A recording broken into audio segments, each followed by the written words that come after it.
Hi viewers, నేను doctor Lakshmi Rajeshwari, Rohit test tube baby centre, Khammam fertility కన్సల్టెంట్ని. So ఇవాళ మీకు ఐయుఐ కన్నా ఐవీఎఫ్లో సక్సెస్ రేటు ఎందుకు ఎక్కువ ఉంటుంది అంటే, ఐవీఎఫ్లో మనం మంచి డ్రగ్స్ ఇస్తాము. డ్రగ్స్ ఇచ్చిన తర్వాత అండాలలో కొంచెం ఎగ్స్ ఎక్కువ వచ్చేలాగా చేసి, ఆ అండాలని కరెక్ట్ టైంలో మనకి మెచ్యూర్ ఎగ్స్ వచ్చేలాగా ప్లాన్ చేసి ఇంజెక్షన్స్ ఇచ్చి మనం ఎగ్ను బయటికి తీస్తాం.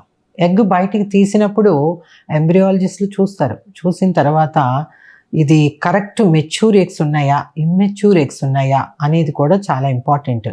సో ఆ ఎక్కువ మెచ్యూర్ ఎగ్స్ రావటానికి మనం ప్రయత్నం చేయటం చాలా చాలా ఇంపార్టెంట్. అది డాక్టర్ ఎక్స్పీరియన్స్ వల్లే వస్తుంది. ఇప్పుడు మేము ఈ 23 ఇయర్స్ నుంచి చేస్తున్నాం కాబట్టి మా ఎక్స్పీరియన్స్లో మాకు కొంచెం M2 oocytes ఎక్కువ వస్తున్నాయి. ఎక్కువ రావడానికి గల కారణం ఏంటంటే మన ఎక్స్పీరియన్స్, మంచి డ్రగ్స్, మన ఎక్స్పీరియన్స్, టైమింగ్ ఆఫ్ హెచ్సిజీ ఇవన్నీ కూడా చాలా ఇంపార్టెంట్.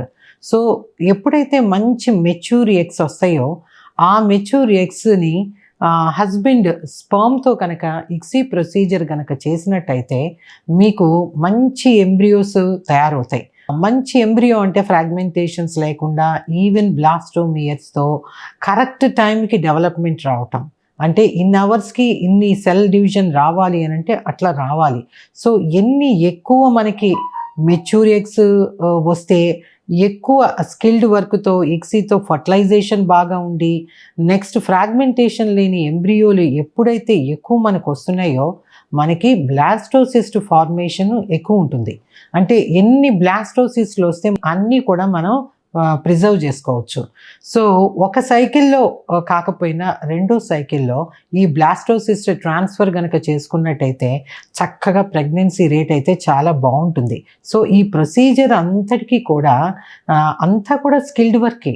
డాక్టర్ స్కిల్డ్ వర్క్, మెయిన్గా గైనకాలజిస్ట్కి ఎక్స్పీరియన్స్, స్కిల్స్.